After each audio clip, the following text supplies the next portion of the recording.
We surveyed 100 people and asked them to name a way of toasting someone. Michelle? Over a fire. If it's up there, I'll give you the money myself. Oh,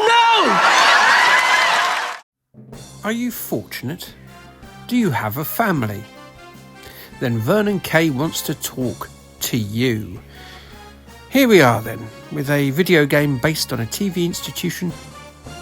It's an absolute staple of ITV's scheduling, but one with a very surprisingly low amount of video games. Other than a clutch of DVD games and a Les Dennis starring CD-ROM effort, there hasn't been anything in the way of one of Britain's best-loved light entertainment shows getting a video game.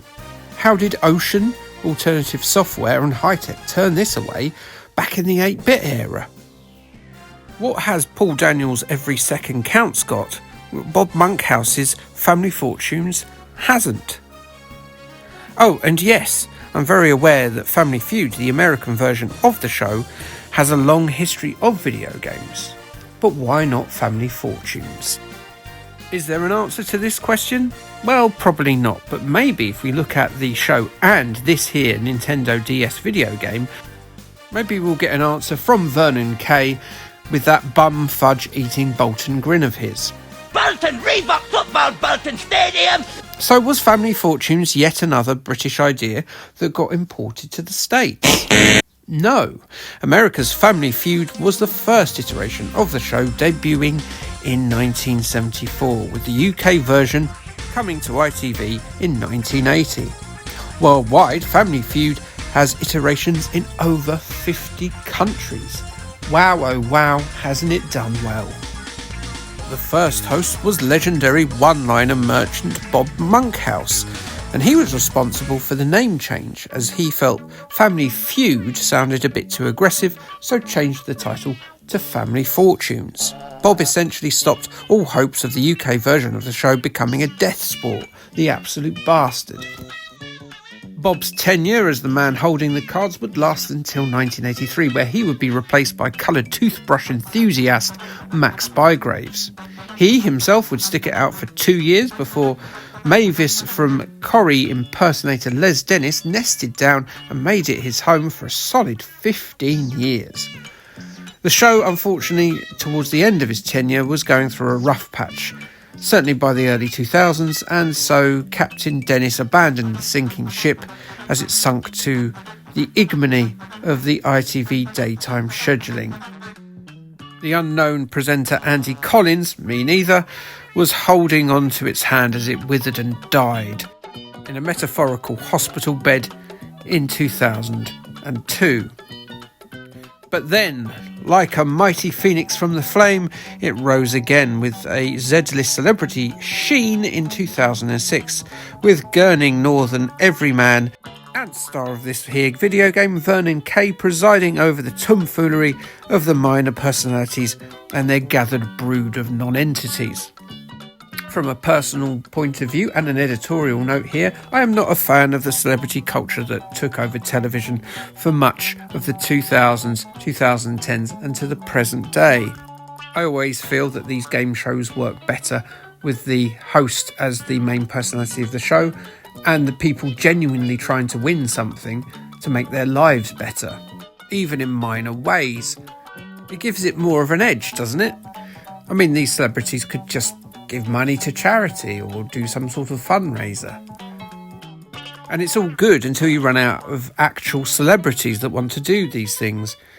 And they did with all these shows very quickly. Now all you get is an endless stream of laboratory-grown celebrities that just appear to do these shows and are famous for doing these shows. Your Joey Essexes and your cast of Love Island. People famous for being famous. Anyway, new host Gino D'Acampo has brought back with him the non-careerist non-entities, you know, the ones without the bleached teeth and arseholes, and the show is better for it. The game show aspect works like this. Some producer wrangles 100-odd goofballs off of the street and asks them questions like, name a substance that can melt away the flesh from a human skeleton, or name a device for stealing a meerkat from a safari park. The answers from these questions are then compiled and then fed into this computatron, which in its old format was called Mr. Babbage. The contestants then must identify what the most popular answers would be from the mouth-breathing morons that represent our general populace, with the intention of clearing the board before the other family on the other side of the studio floor there gets a chance to steal with just one answer. The family who has won the most rounds then goes on to enter the big money round. In this round, the aim of the game is to score the most big answers, with the aim being to notch up 200 points. 2 family members are given a short amount of time to fire back quick fire responses, one after the other. Can our loving famalam take home a haul of luxury goods and a wallet full of mullah by getting to that 200 point mark? It's very exciting stuff. I'm sure you probably won't agree with. How does this DS entry from 2009 compare to the show, and should we be concerned that it was released by Mindscape, given they were responsible for Golden Balls? Now, if you weren't here for that, I gave that game a right old kicking not so long ago, decrying it as perhaps one of the worst games in history, an unsung legend from the very sewer of video games past. Even more concerning is it's by exactly the same development team, that being Slam Productions. I've got the fear, mummy.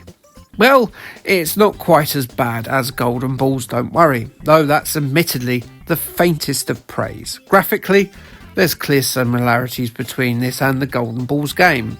The avatar of Vernon Kay is just as dead-eyed as Jasper Carrot's soulless digital husk.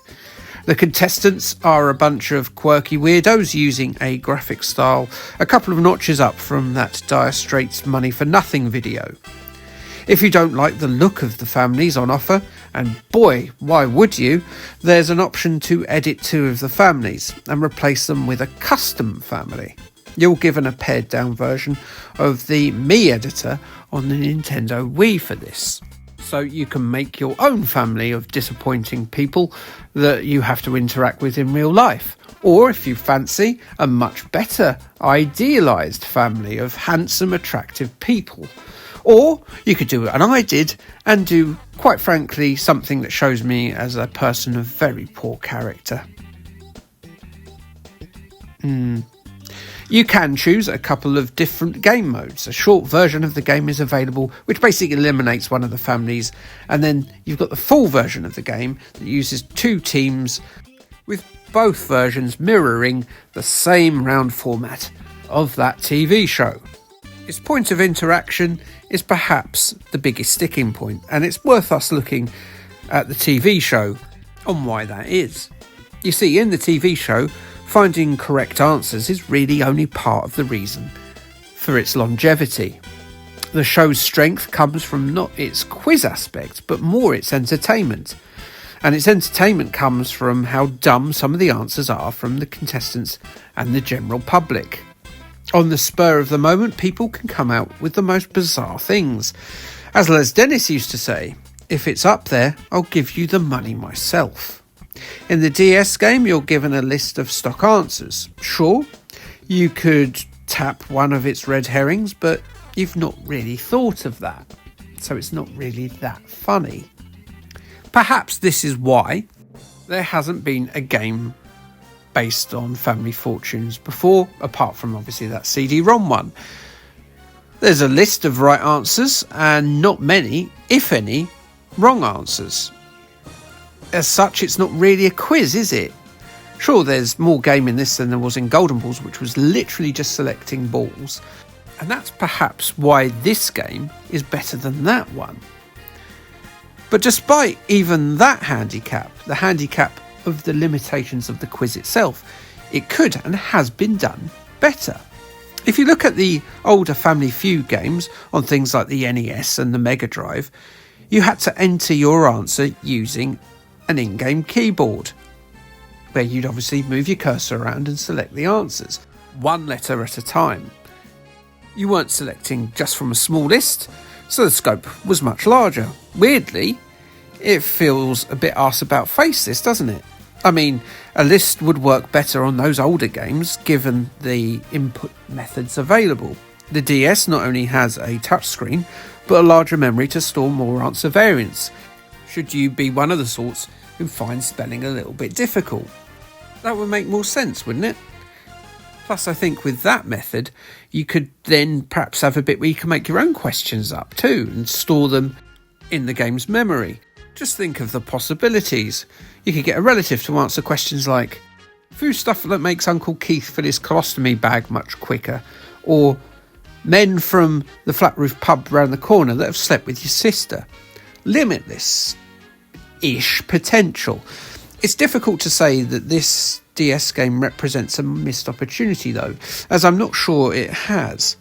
The popular evergreen format has shown here why we didn't get British versions of the Family Feud games, or versions made by UK software houses in the 8 and 16-bit era. It's really a light entertainment programme, not a quiz. But why did we get Family Feud games in America? Well, I don't know really, but exist they do, and even though there's an Americanised tilt to their questions and answers, I would say that they probably are better versions of the idea if you really have to play a Family Fortunes game. Yes, very disappointing. If Vernon Kay turned to you and said, we asked 100 people what they'd do with a copy of DS Family Fortunes, I suspect playing it wouldn't feature, or at least be further down the list than take it back to the shop, trade it in at CEX, or use it to fill space in the kitchen bin. Do any reviews exist from 2009 on this game? No, so we will close this episode with a promise to return as soon as we're done with our summer of sport. By playing the Hoobs. Yes, do you remember them? I bet you don't. Anyway, like, subscribe, and Kay, thanks, bye.